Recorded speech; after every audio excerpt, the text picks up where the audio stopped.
Hey folks, welcome back to Super Mario 3D Land. Not much longer to go till we face the final boss now, just 2 more worlds. Now these Tanooki Leaves have started infecting even our greatest companions. That's a good shot of Peach and the crew there. Who took that picture? Lakitu? Is it Lakitu or Latiku? I'm dyslexic and I have no idea. I used to say Lakitu, but a lot of people pronounce it Lakitu, so I kind of switched to that. Now, there's a cool thing here that Tom isn't going to do, but you can actually, with a Tanooki suit, just jump over this gap and go straight to the flagpole. Really? Yeah. It's like, you'll miss everything, including the star coins, so you have to do it properly at least once, but... I never knew that. Well, you're gonna have to get the star coins at some point, so... If there were a reward for doing a time trial, maybe there'd be a reason to do that, but... No online leaderboards or anything of the sort for this game. No, this is Nintendo we're talking about.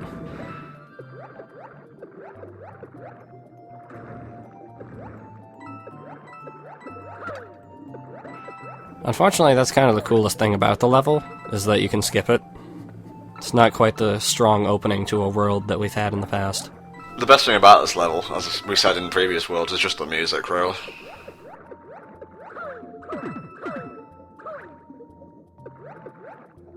And again, if you want to chill after a intense fight with Pom Pom, then fine.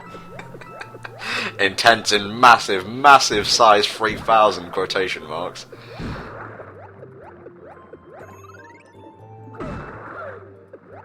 I still think you could have brought the whole oxygen aspect into this. Maybe just have like air bubbles floating about. Right. I mean, I see the direction they're taking with water levels being relaxed breaks, but I love hectic tension. And oh my god, the atmosphere in the Galaxy games, especially the ones involving ghosts, were great. Oh, for sure. I know atmosphere is a bit of an overused descriptive when people do commentary and reviews, but it's valid nevertheless.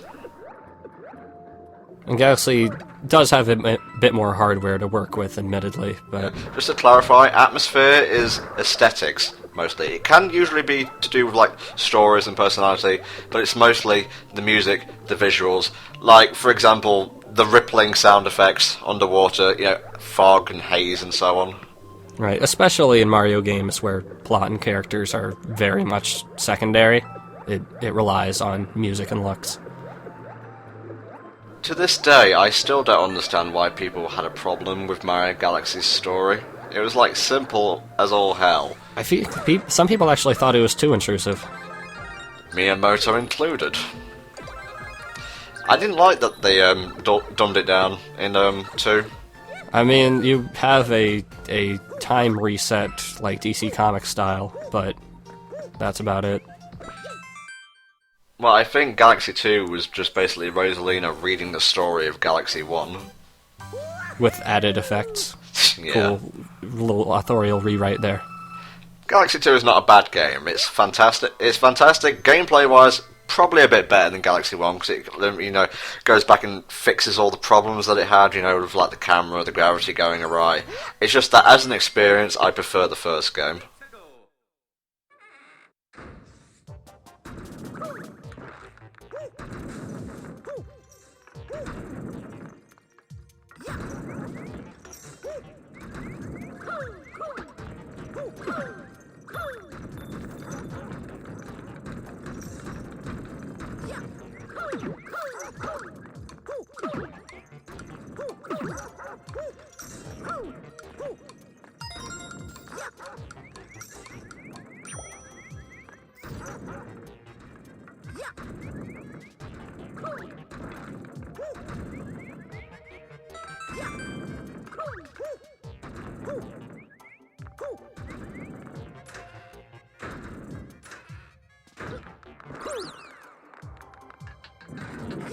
Look at this, I guess I already used the term tilty platforms, didn't I?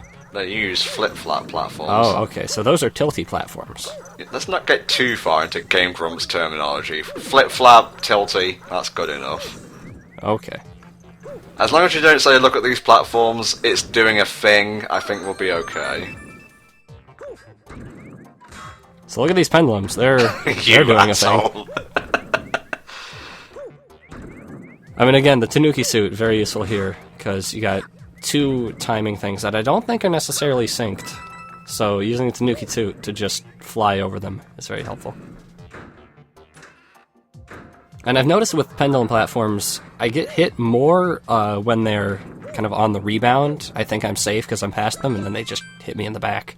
That's because you think you're safe, because you're right near the goal. Can't tell you how many times I've just been pipped and had to restart a level because of my goddamn pseudo OCD. I don't know if there's anything pseudo about it. At this point, I don't think so.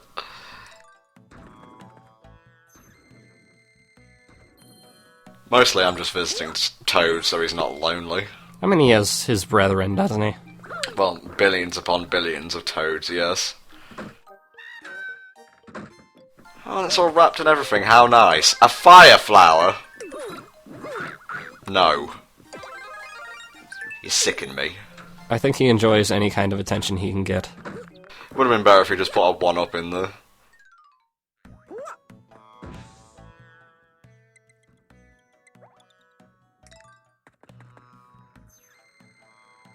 They're asking a lot in terms of star coins at this point. Yeah, I mean, you're still 1.5 times the necessary amount. Oh, it's my favourite world, Treeland with ropes. Now, I found the aesthetic of this world very contradictory, I must say. How so? Because the visuals are actually really good at creating kind of a moody nighttime thing, with like the fireflies or the floating light things. Oh yeah, and I know what you're going to say here, and then the music is all kind of happy and whatnot. Right, it's peppy and energized. Something a bit more, I don't want to say dramatic, but maybe somber would have worked here. And don't give me that whole, oh, Mario's meant to be all peppy and whatnot. You have the underground theme, and there are many tracks in the Galaxy games which just take their time to be all very nice, quiet, a little bit mystical if you were, like, for example, Space Junk. Right, and if they wanted to have a super peppy level, then they could just make the visuals peppy as well. Yeah, that's another thing about atmosphere. You have to tailor it, you know, like, exactly. Like, the music has to match the visuals. Yeah, and for the most part, they do a good job of that in this game. It's just this level in particular.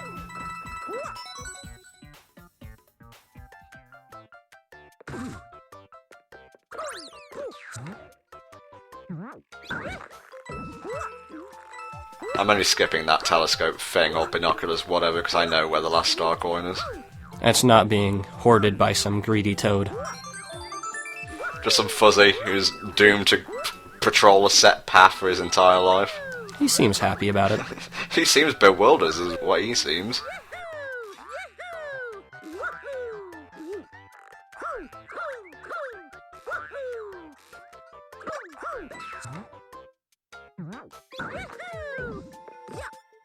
Now this golden flagpole you can actually lock yourself out of if you push the blocks up too high, so you want to be careful here.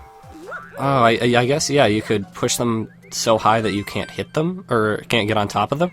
I speak from experience here. I was just trying to be careful, but too high, even with the Tanooki suit.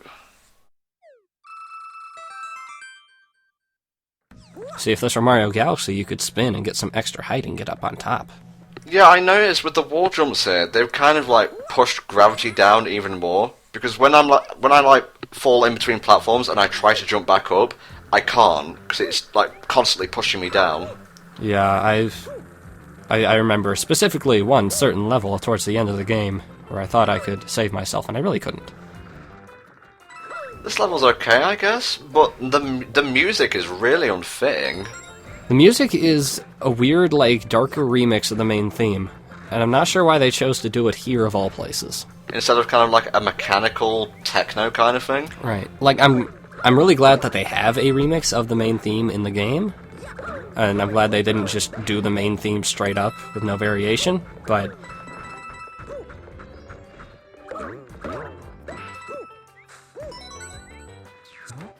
I do overall like the idea of using kind of circular gears here, because so much of the of the game is built around kind of rectangles, if that makes sense. I get what you're saying. And as if it even needs to be said, Tanooki Suit helps a lot here. Because you can just kind of screw the timing for a lot of things.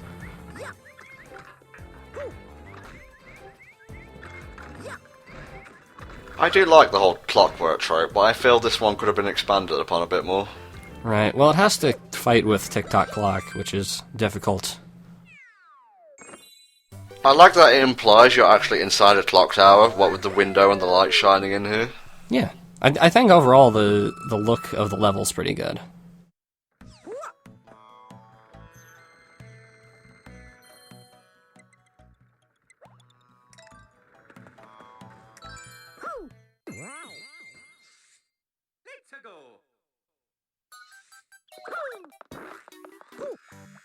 Now these buzzsaws, straight from World and Galaxy 2. And they want you to be like constantly moving to avoid dropping down, but you're moving so quickly that they barely even affect you. Again, Tanooki Suit to blame, probably. Raccoon, Tanooki, it's all the same really. Basically what Tanooki does, it lets you turn into a statue. And that's about it. Unless you're on a moving platform, it's kind of useless.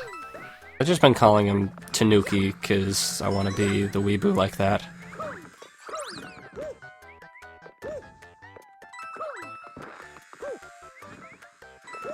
I have a lot of nostalgia for these buzzsaws and World in general.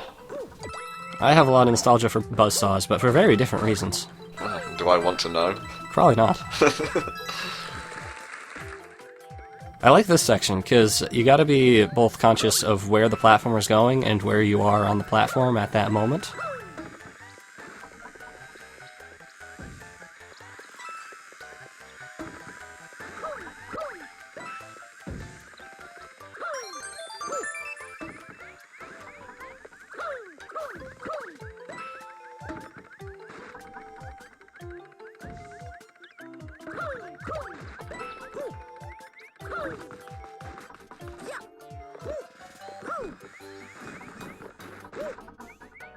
And there's another way we can kind of get screwed out of the flagpole, because you got one shot, basically. That's lazy, they didn't even put in an actual castle, they were just making one out of wood. Well, you know, they're making something. They're making things with their own hands. The Goombas. Goombas, right? Well, I suppose they can hold like a hammer and nails in their mouth.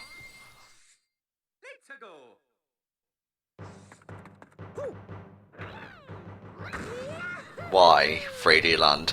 You could have fought an airship itself. Wait, fought an airship? Yeah, because you know in, I think it's Galaxy 1 where you fight, is it Baby Bowser or Bowser Jr.? Bowser Jr. When you fight Bowser Jr. and you're chucking like Koopa shells at him? Oh, right. I remember that. That being said though, this level is pretty fun. Yeah. I like the rotating cylinder platforms combined with the auto-scroll. Whoa. That's where I thought I was dead. Yeah, but I like that combination because you do have to constantly readjust your position on there for a set period of time. It's not just standing still like most of the auto-scrolling. Yeah, now I think there's actually no boss for this airship level, which honestly I prefer. Give me a good platforming stage, and that will be good enough of a boss challenge, really. Added danger with the spikes. Yeah. The one criticism I could give for these whole spinning platform things is that it's quite hard, at least for me, to tell the point where you're about to fall off. Yeah, I would agree with that. Especially since a lot of them, the faces of the platform are facing you. You can't really get a good gauge for what angle they're actually at. If you're looking at them side on, like this one, for instance, you can tell what's a 45-degree angle. Or whatever angle it is. Man, 119 lives. That's one off the amount of stars in Mario 64. Golly gee. Oh, no man, there is a boss. Yippee. There's more than a boss. There's two bosses. bosses. But there's also, like, no hazards or anything, so... What was their thinking here? Oh, we're at World 7 now. What kind of boss should we do? Well, we've got Boom Boom, and we've got Pom Pom, or whatever the fuck her name is. Let's just put them both together. Sir, can't we create an original boss? No. See, I sort of see what they were going with in that you have to deal with two threats at once, and they're both kind of rapid and hard to predict. But at the same time, you can just stay up on this upper platform and deal with Pom Pom, and Boom Boom just cannot touch you. But right now it lowers, but even then, it's... Now it's just a Boom Boom fight. Yeah, exactly. Again, you can try to be, like, quick and stylish and deal with both at the same time, but there's no danger here, so...